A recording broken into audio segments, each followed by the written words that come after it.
Hello guys, how you doing today? So welcome to day 10 of the Billionaire Realtors 30-day sales challenge. I'm super excited to be the convener. I'm Dr. Stephen Akintayo, Chairman GTEX Holdings and founder Stephen Akintayo Foundation.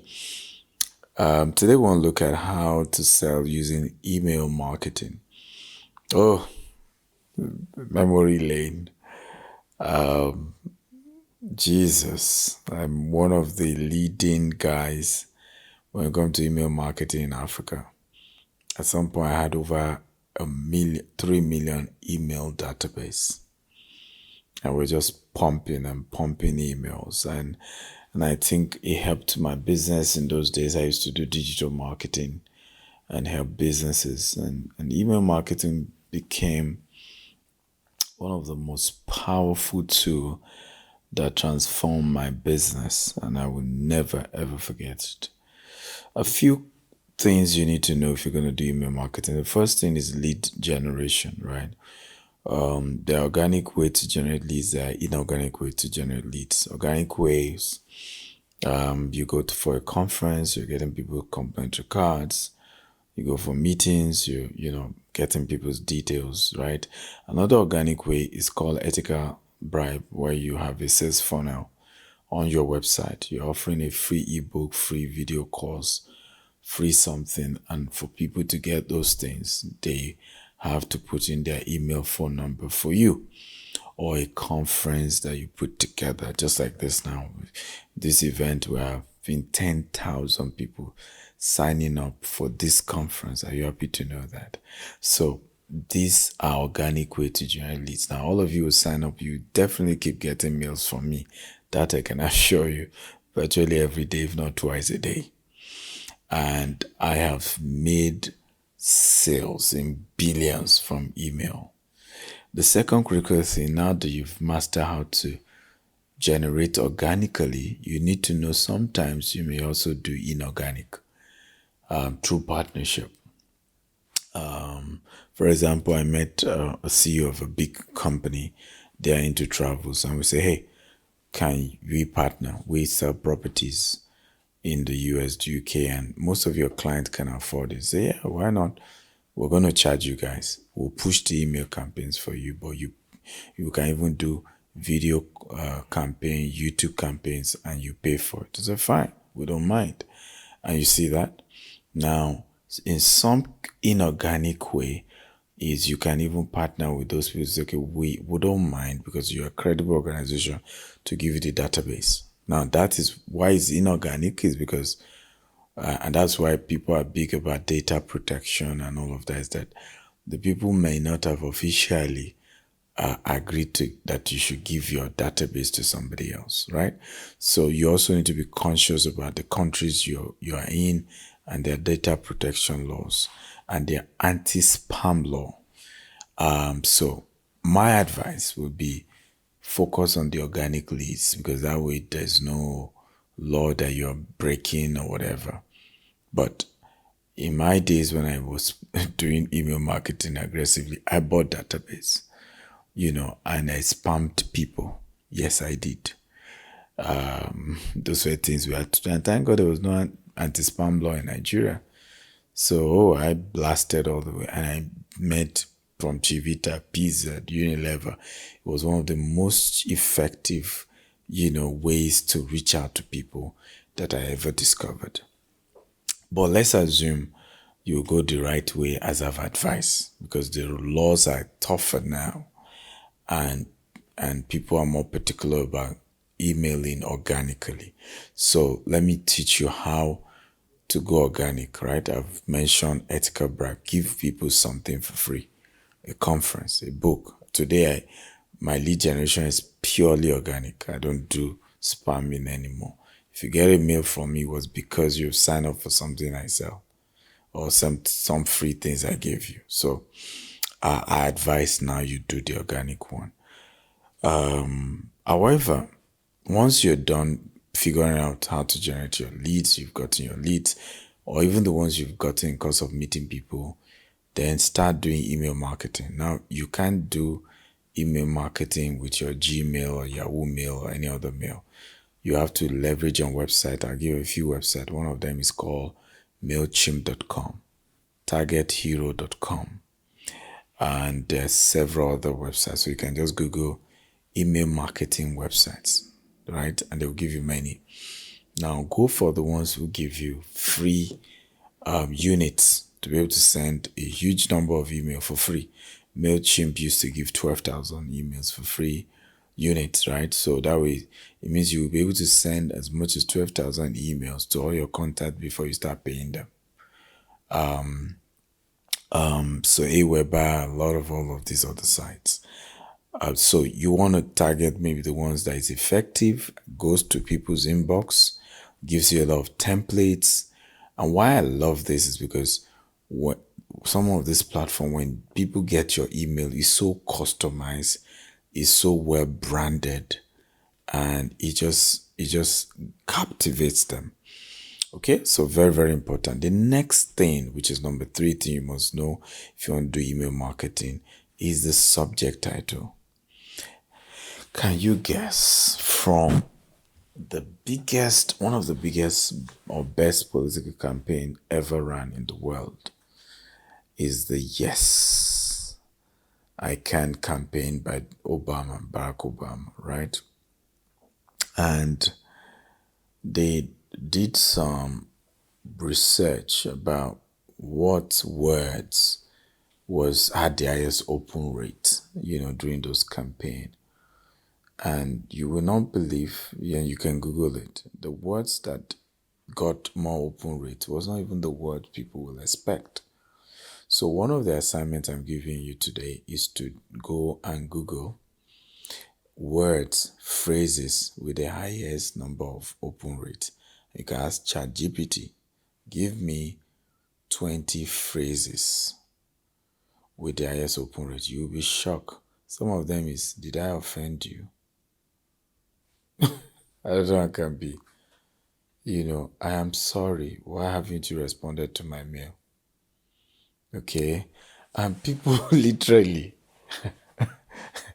open it more and you start getting replies. I'm so sorry, I've been busy. So the right phrase, because the open rate of email campaign is so low, and that's part of the challenges. But the potency of email marketing to get you to sell real estate is high. Oh boy, nothing. I mean, some of your biggest sales will come from email marketing, I promise you. Because high net worth people check their email, they take their email serious.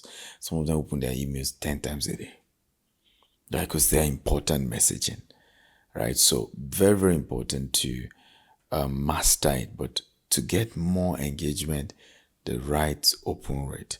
Now let's get to the body. So the subjects, right? Let's now get to the body of the email. Now, the first paragraph needs to focus on the following. Yeah, so you can start a paragraph on data. Do you know? So number percentage of people go through this. Do you know?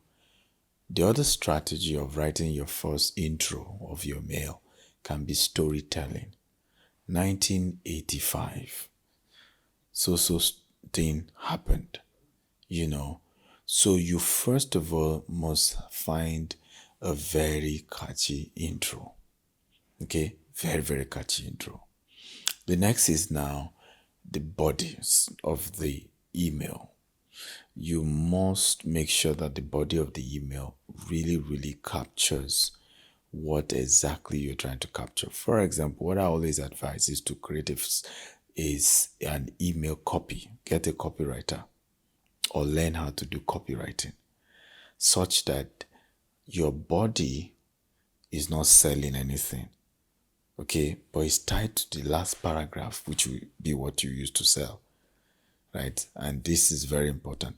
The last paragraph of your email, one paragraph, is where you then use to say, I have this offer for you, this is the benefit, that.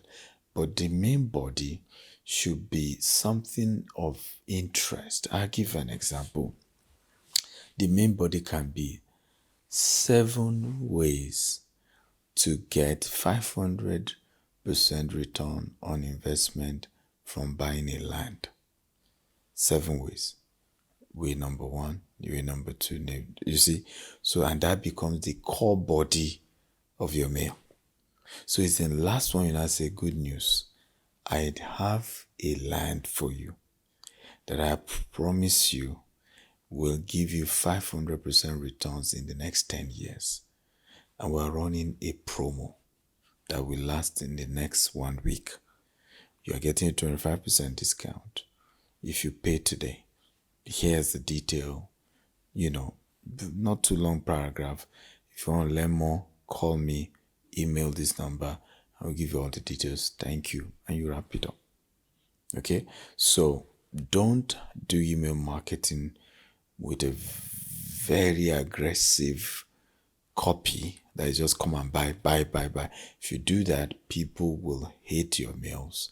Most of them will keep going to spam and not even to their inbox because they are going to be clicking spam around your mail.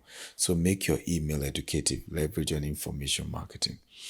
Very important thing also you need to take note of when you do email marketing is that, and I think we must take this very, very serious. You must use AI to research what we call spam words and avoid them in your mails. Because when you put spam words in your mail, what then happens is that this mail will not go to the inbox, right? A lot of these robots will just dictate it and say this is spam. For example, buy now is a spam word. So you have to look for another replacing word that can give the effect of buy now, right? But it's not a spam word. And you use it in your mail. So because your ultimate goal, and by the way, if you get up to 20% open rate, whoa, that's huge in email marketing. So don't put your mind in, I want to get 50% open rate. That doesn't work that way. 20% is already good, right? 25%, excellent. Even 15% is huge in email marketing. What you just want to do is keep growing your email. Are you aware there are companies who have 10 million email, organically raised email? I think Grant Cardone has over a million, if not almost 5 million people in his email list. And those email list is money, I promise you. Because when you grow your email organically like that, years and years and years to come, I've been using the same email for years. People stick with their emails more than they stick with their phone numbers, particularly when they get unique emails, right? Not sexy copy 22. Okay, but people use their personal name for their email, and as well as official emails as well. For example, CEO@gtexholdings.com. That's not going to change, right? Even if CEOs change, that will remain. So emails are powerful. I hope you learn a powerful tool, and I want you to start today. So assignment, go and register. So I've said you should Google, right, about 10 email marketing sites.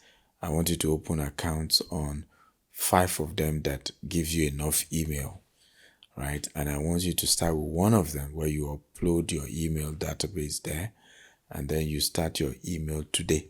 So send the email campaign trying to market the real estate properties we've given you. Remember, the team is giving you properties to sell every day, and unique properties every day. Some from Nigeria, some from Dubai, some from US, some from UK. Take them, do at least 4 email campaigns, schedule them. They want to go out today, they want to go out tomorrow, and push. And I wish you all the best. Really, really, really wishing you all the best. I'm super excited about this challenge, and I'm hoping you're taking advantage of all the tools we're giving you, all the books, all the materials. And hey guys, let's do this. Let's just change this year. Okay, let's do something great. Don't give up, right? It's a good year, and I see you do excellently well. And I'm waiting for who will win the car, right? Somebody has to win this car, and I'm hoping it will be you. So keep pushing, and I love you all. I'm looking forward to hearing your story about how these videos I've had to do is changing your life and has transformed your business. Thank you. I'm Dr. Stephen Akintayo. See you tomorrow. The 30 days sales challenge. I'm excited. See you tomorrow.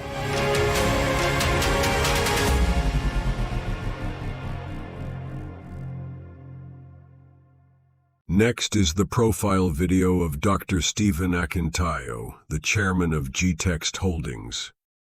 Dr. Stephen Akintayo is a globally renowned investment coach, real estate mogul, and philanthropist of African descent.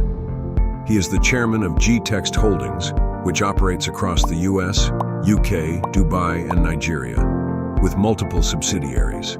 He is also the founder of the Stephen Akintayo Foundation, SAF.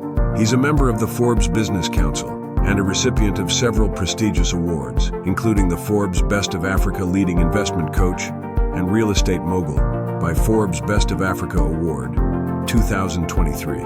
Dr. Akintayo spearheads a $200 million expansion project in the U.S., solidifying his impact in global real estate. His vision is to control 25,000 green and smart homes across 4 continents and have a real estate portfolio of $40 billion under management by 2035. Through the Stephen Akintayo Foundation, he aims to empower 1 million entrepreneurs by 2050, offering grants and mentorship to drive financial independence and sustainable development. An advocate for wealth creation education, he founded the Stephen Akintayo University. Robert Kiyosaki, John Maxwell, Brian Tracy, Grant Cardone, Ryan Serhat, Sam Adeyemi, Les Brown, Dan Locke, and Dr. Cosmas Maduka are among the many facilitators at Stephen Akintayo University and authored 45 books, including Billionaire Habits. They are available on Amazon or visit store.stephenakintayo.com. He hosts investment chat in a Rolls-Royce and other influential platforms, featuring global thought leaders. Despite humble beginnings in Maiduguri, Nigeria, Dr. Akintayo overcame adversity to build a multi-billion-dollar empire. He holds degrees in microbiology, strategic leadership, and real estate investment, and is a Harvard alumnus. Driven by social impact, he launched the Mercy Food Bank, aiming to feed 1 billion people by 2050. Dr. Akintayo loves adventures like travel, skydiving, scuba diving, hot air balloon experience, swimming and golfing, and many more adventures.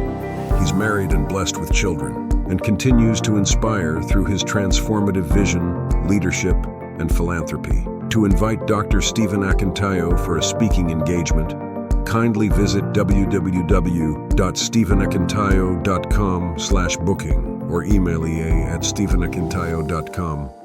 Next training for today. Hey guys.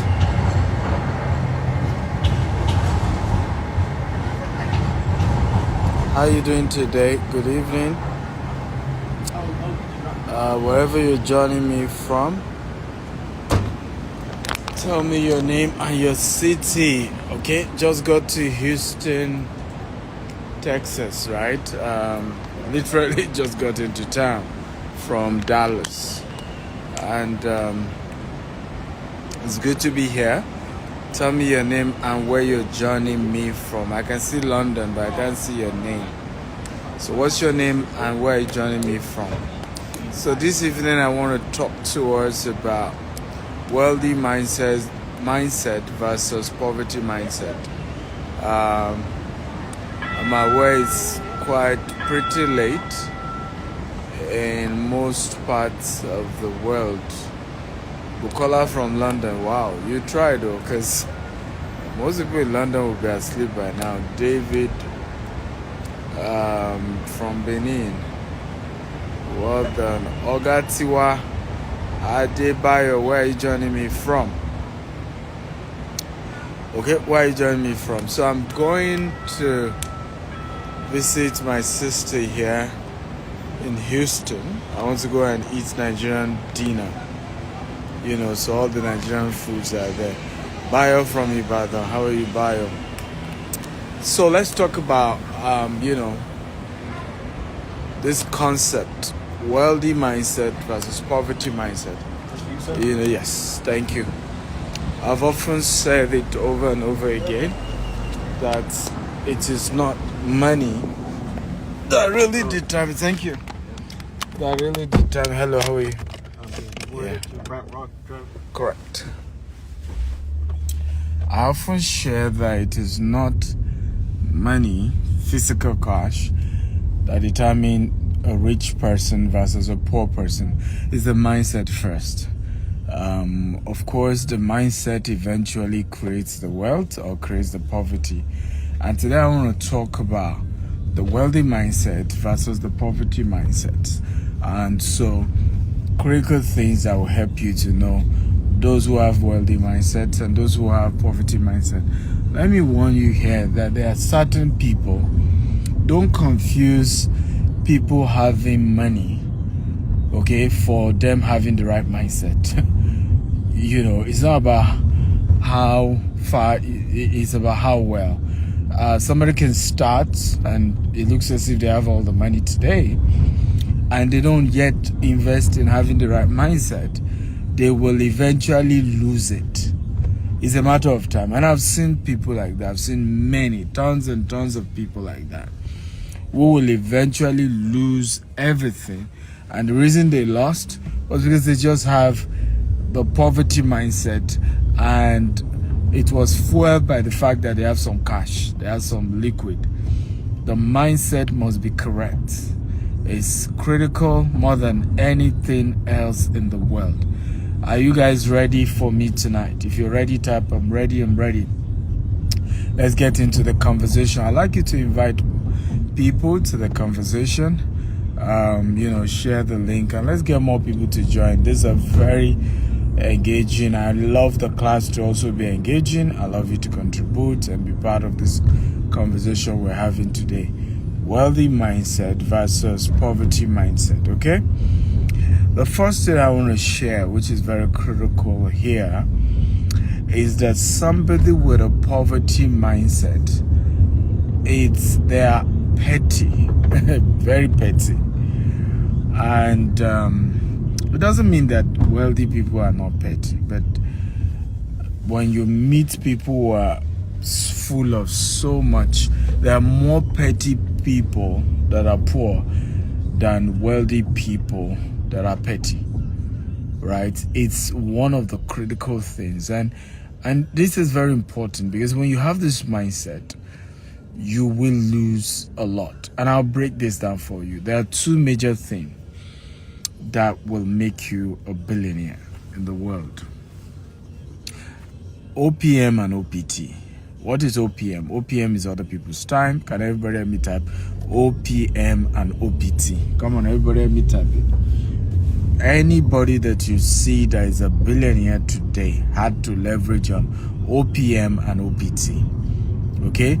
And even those who are multi-millionaire, I'm talking about somebody that's worth $100 million, $500 million, $200 million, they have had to leverage on OPM and OPT. And what does that mean? Other people's money, other people's time. So everybody type OPM and OPT. Now, if you are too petty, the question is, how do you then attract OPT? It will be extremely difficult for you to be able to attract other people's time when you're extremely petty. It will be extremely difficult because you will have used the petty mindset, okay, to fight everybody off. Everybody will likely be your enemy. Everybody will likely be, they are the bad people. They just don't get it. They just don't understand me. They are the problem. I'm not the problem. So when you see people who are petty, and if you have that mindset, it's something you want to work on if you're serious about becoming wealthy. Because wealthy mindset, okay, is less judgmental. Is less judgmental. Poverty mindset is extremely judgmental. Haven't you seen that poor people are far more judgmental than rich people? Right? If you meet an average, extremely wealthy people, you see people from all religion, all race, all color. When you meet a poor person, it's usually their type of people, their kinds of people, just the same type of people. And it took me years to, break out of that mindset. Today now, you come to an organization, we don't care what, country you're from, what race, what religion. We just care about the value you add to the organization. The next person to me in our organization is a Muslim. It's not even a Christian. Because that's the mindset. Are you bringing value to the table? Can you add value? I'm not interested in all these side talks. And that's one of the reasons why when somebody said rich people talk ideas, they talk deals. Poor people talk about other people. So when you end up meeting with other poor people, you see the conversation is always about, oh, did you hear what that one did? Did you hear what this one did? And gossip and gossip. When you're meeting with rich people, even me, I still find myself into that. In fact, it's one of the ways I can easily know whether I'm talking to a rich person or a poor person. Because when I'm with a rich person, we're busy talking, okay, what's your next deal? When can I come for your event? What are we doing together? What money are we sharing together? When I'm with a poor person, most of the conversation is about, did you hear what this person said about you? Did you hear what this other person did? Did you hear? It's just petty, really. It's extremely petty.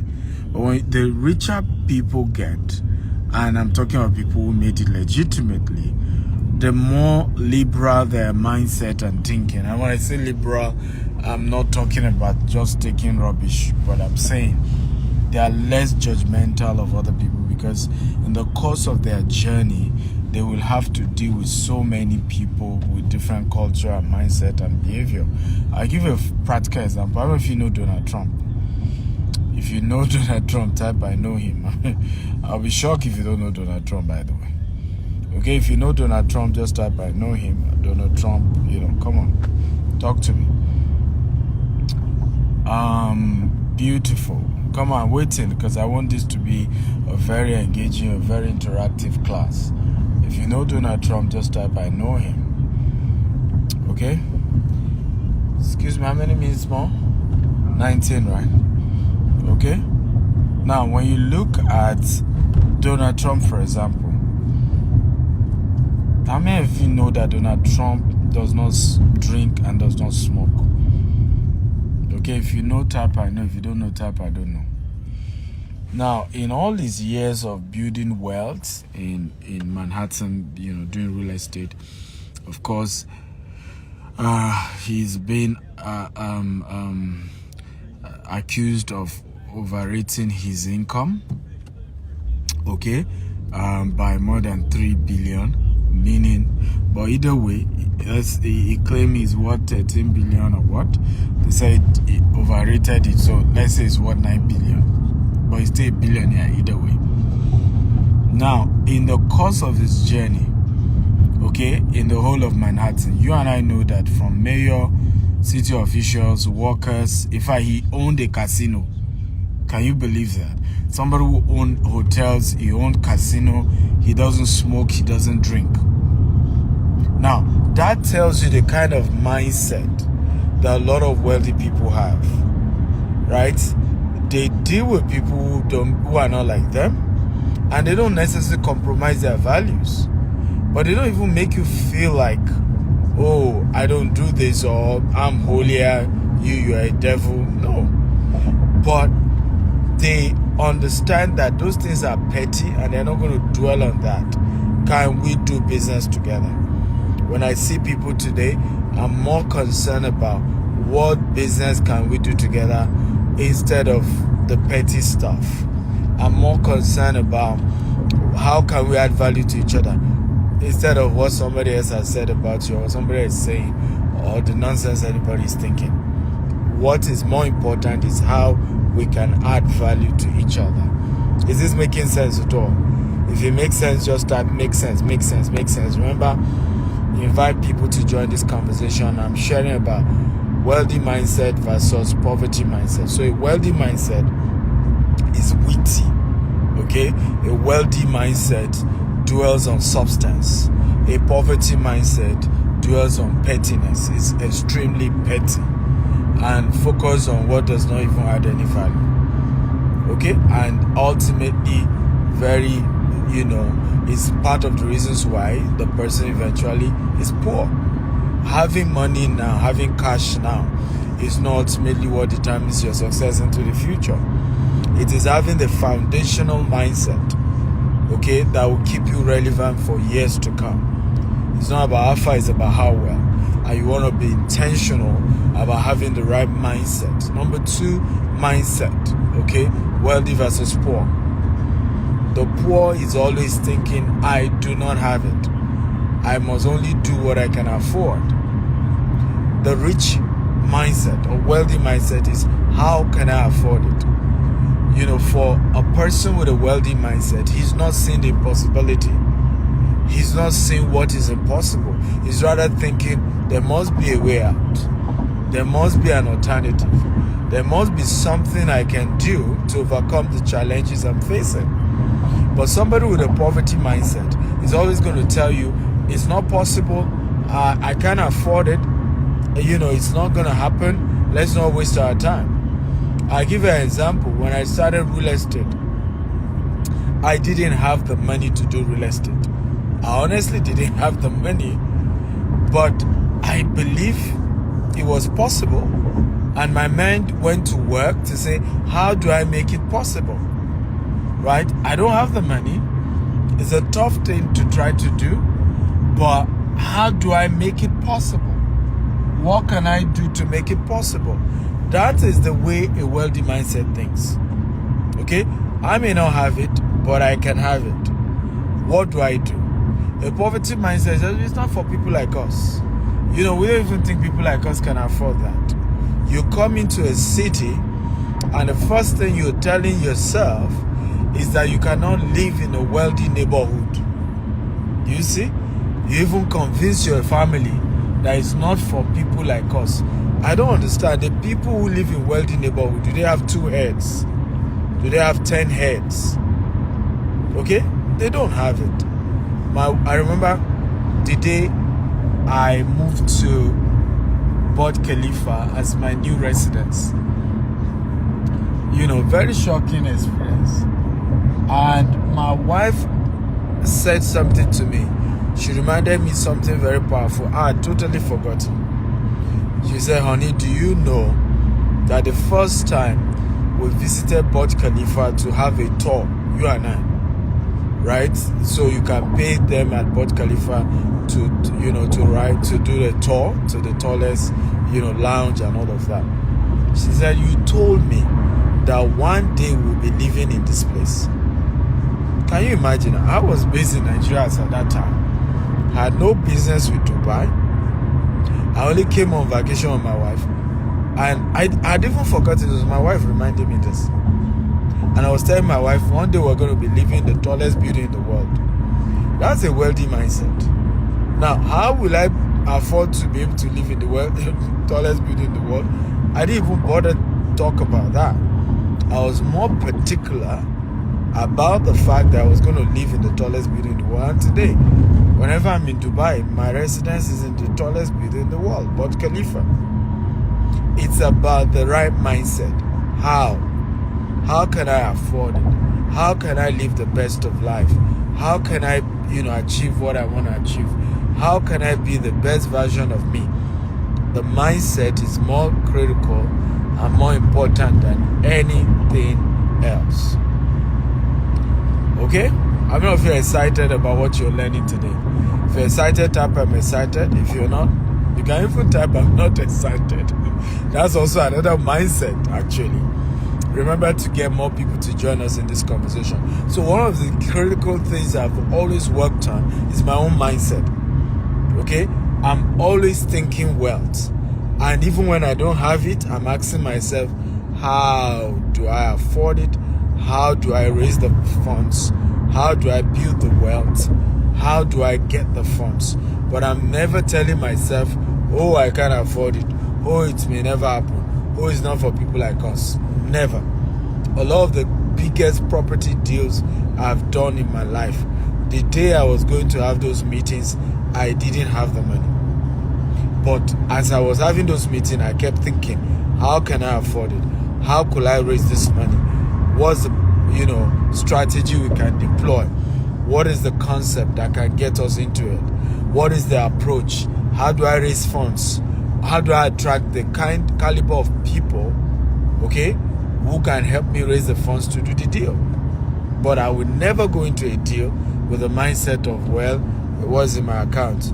People like us, you remember where you're coming from. Nobody in my lineage has ever achieved this. No, negative.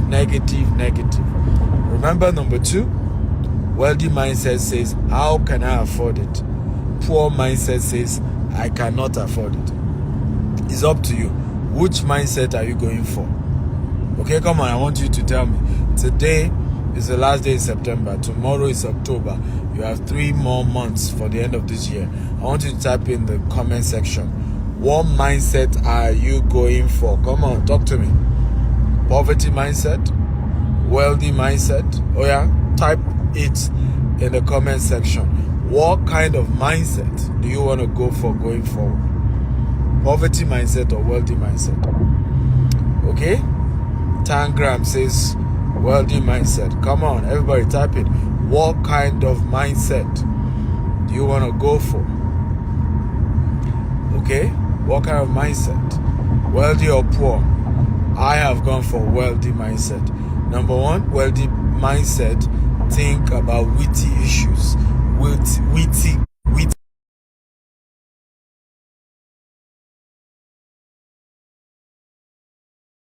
thinks of how can I afford it.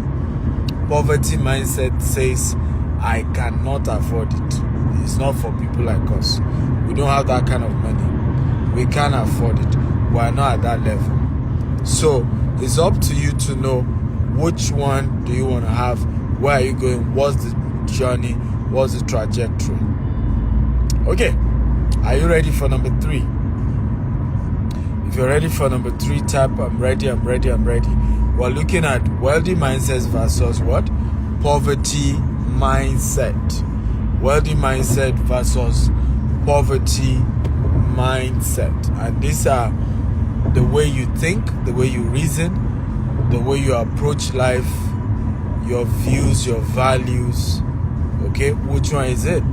Poor or rich? Wealthy or poor? Okay? Number 3, wealthy mindset speaks possibility, thinks possibility and speaks possibility. Poverty mindset thinks of the I call it the risk and speak negativity. Number 3, wealthy mindset thinks positivity and speak possibilities. Think positivity and speak possibilities. While negative mindset think about the risk, okay, and speak about the challenges. I call it the analysis paralysis syndrome. When you meet an average person with a poor mindset, if you tell them, I have this business idea, they will so analyze the business idea until they give you all the analysis why that business will never work. Because they have a poverty mindset. And can I guess what? Every great idea that has worked today in the whole of the world, at the beginning, when the analysis was done, everybody told them it was impossible. It cannot work. Please, everybody help me type it. Wealthy mindset thinks possibility and speaks possibilities. Wealthy mindset think positivity and speak possibilities.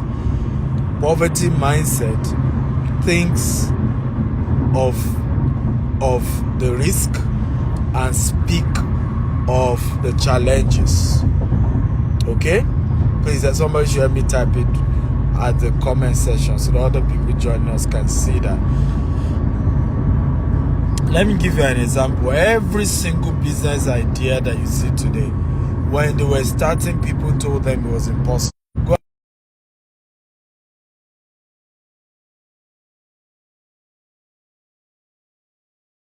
What are you thinking about? What nonsense are you talking?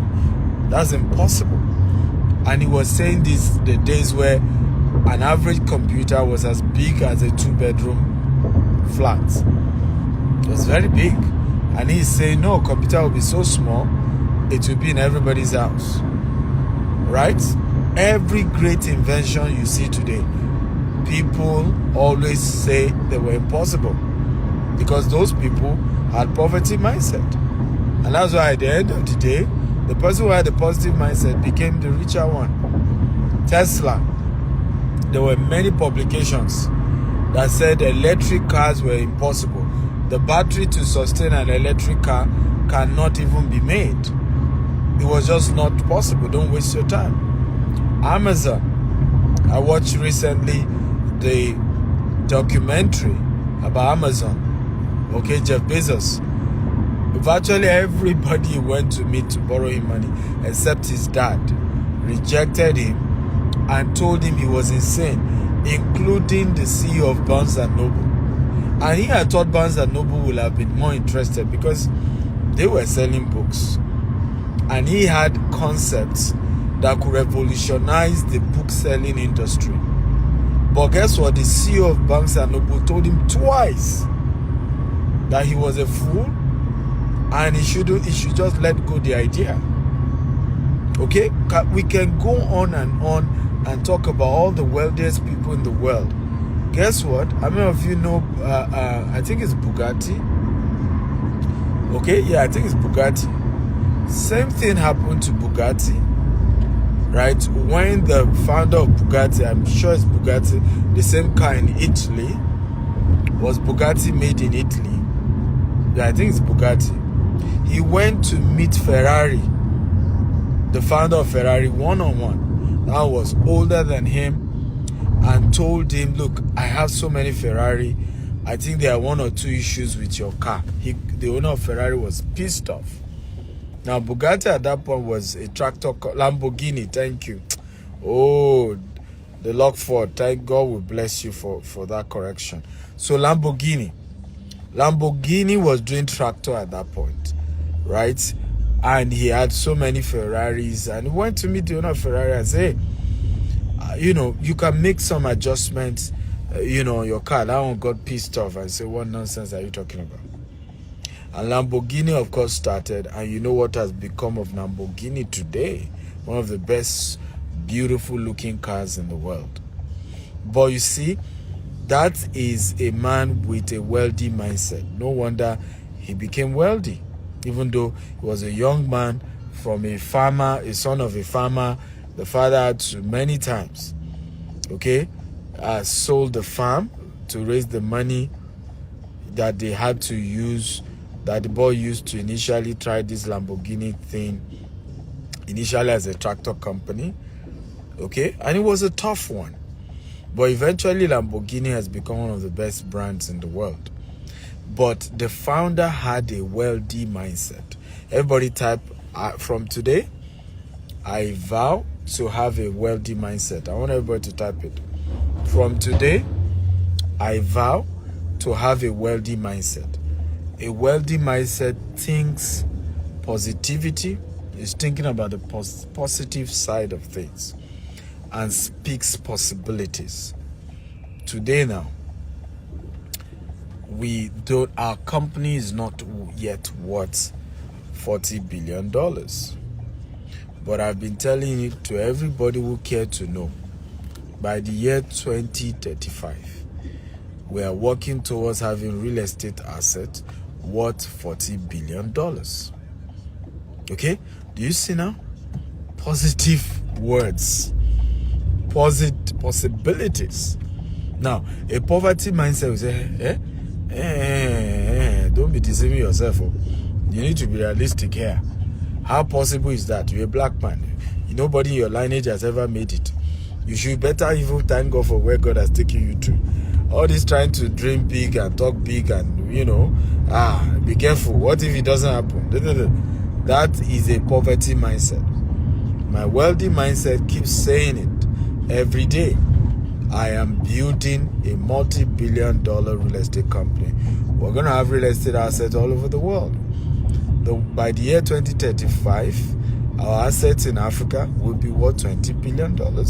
Our asset outside of Africa will be worth another $20 billion, making a total of $40 billion. Positive speaking, positive language. Now, let's assume year 2035 comes to pass. Okay? And let's assume I'm only worth, let's even say 10 billion. That's what I'm worth. Will you come and beat me because I was not worth up to 40 billion? Wouldn't my 10 billion surpass the person who has a positive mindset and kept saying it was impossible? I don't believe in it. The person will probably be applying to be a driver or a gateman in my company.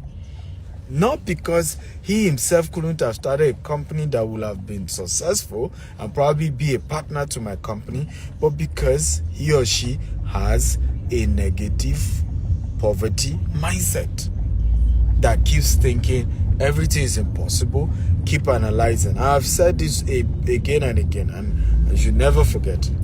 Part of the positive mindset you must have, I just don't have time to pick it up as a point. Maybe one of these days I'll share that. Part of the positive mindset you must have is to take risk. Everybody say take risk. Because it's important to understand that it's difference between rich and poor. It's just that the rich takes more risk. The poor takes less risk. It's as simple as ABC. Rich people take more risk. Poor people take less risk. And so if you're serious about building wealth and becoming wealthy, you must be bold and be ready to take risk, because nobody becomes rich by being average, by doing what everybody else is doing. Yeah, I think the number is on it. No, it's got me dropping you off right here. Okay, guys, so that's my take for today. I hope you got value. Love you all. Next is a testimonial from one of our happy GTEX associate. It's nice to have you. So, sir, what do you think about today's conference? It was a great one. I got a lot of values. Eye-opener for all of us. And I want to say that Pastor Larry actually did a lot. I got a lot of value from what Pastor Larry said. He has been able to pass a very good message. And also to Dr. Steve, all of the speakers that spoke today in the conference did extremely very well. And I want to commend them. I want to commend GTEX Holdings for the amazing work, for making us to learn, relearn, and unlearn every time. It's an amazing experience here in Lagos. Okay, sir. Just a one word for those who were not able to make it physical to this program. We have subsequent conference that is coming up. Just a word for them. Yeah, for me, I flew in from Delta State last night. I think I got here around 11:30 p.m. It was almost midnight yesterday because I needed to come to hear directly from the speakers, to hear directly from Dr. Stephen Akintayo and the other speakers. So I feel being on ground, you learn more, you connect more, you meet people directly, you're able to check the pulse of the people. So I think being physically on ground is better than online. This interaction, exchange of ideas, those offline cannot get it. But anyway, whichever way, being on ground is always better. Do you hear him? He came all the way from Delta State for this conference. I don't know what you're waiting for. See you. Next is today's product of the day. Kindly ensure to promote this across all your marketing platforms. Ensure it gets the visibility it deserves. Yeah, all ye fans, all ye my fans, I say good day to every one of you. My name is Dr. Inka Ifele. I'm at Jasper Estate. I got here and I was amazed. What I've seen so far. I first went to the home unit. What I saw there was something else fantastic. They have another land that is more valuable that you can buy and later resell. a very nice investment. I never knew that something like this is still in this area. So it's a great opportunity to invest in real estate. So I advise all you, my fans, to invest in this project. So the land is going for 40 million and the house is going for 140 million. Don't dull it.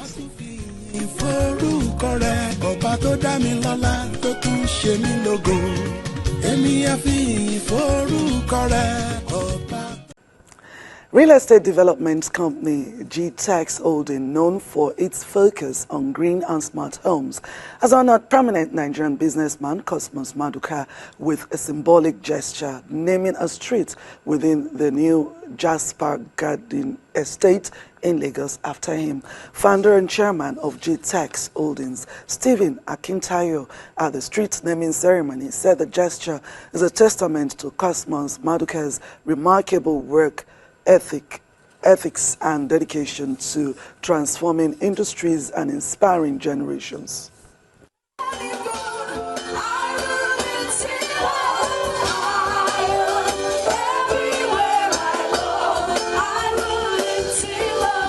The atmosphere here at Jasper Gardenia Estate is electric. Friends and business associates gathered to witness the unveiling of Dr. Cosmos Maduka Street, a fitting tribute to a man whose entrepreneurial journey has inspired countless Nigerians. GTEX Holdings, a company committed to sustainable and technologically advanced housing, chose this occasion to highlight Maduka's dedication to both business success and community development. The model homes have been built, and you've seen it, and you've seen that this is really something. A woman today has taken a delivery of her own piece of property and other constructions that are going on. So I would tell those who want to live in a smart home to make investment here before it got sold out. If you looked around here, like I said, strategically located, this is afternoon, hot sun. Look at the cool breeze you are getting here because of this proximity to the sea, so you are close to Atlantic Ocean. By the time the golf course is reached, you can stand here and overlook the Atlantic Ocean. So there are many value propositions that will make one to buy a property here. For GTEX Homes, for us, we're interested in just two people. Number one, you are interested in buying land for land banking, putting your money in the ground and get returns over a period of years. And secondly, you are looking for good rental income with capital appreciation. You have those two qualities and a test for investment. GTEX Homes is the best haven for you to put it into. Jasper Gardenia showcases GTEX Holdings' commitment to sustainable development with energy-efficient designs, smart homes technology, and environmentally friendly materials. At 66, I want to live to add value as a fertilizer to the young generation because there's nothing more. By 14 years more, I'm going to be 80 years. So my life is only worth living today if I touch any young man or woman in a positive direction to give them, be a source of inspiration and beacon of hope for them. The next big thing is that you will start seeing a lot of commercial projects, hospitals, mall, golf courses, polo club. Those are things, and of course, more house. The event was also an opportunity to hand over keys and documents of a brand new, luxurious 4-bedroom apartment to its proud owner, a milestone that marks significant fulfillment of GTEX Homes' commitment to promoting luxury and affordable housing. I started small with them and spread the investment over the years, and now, like you can see, today is a reality. It's an organization to trust. Please feel free. Be confident that when you invest with them, you can go to sleep and be sure that your investment is protected. With this remarkable achievement, GTEX Homes reinforces its position as a trailblazer in Nigeria's real estate sector, providing top-notch housing solutions that cater to the needs of homeowners. Nkoli Omoldu, AIT News.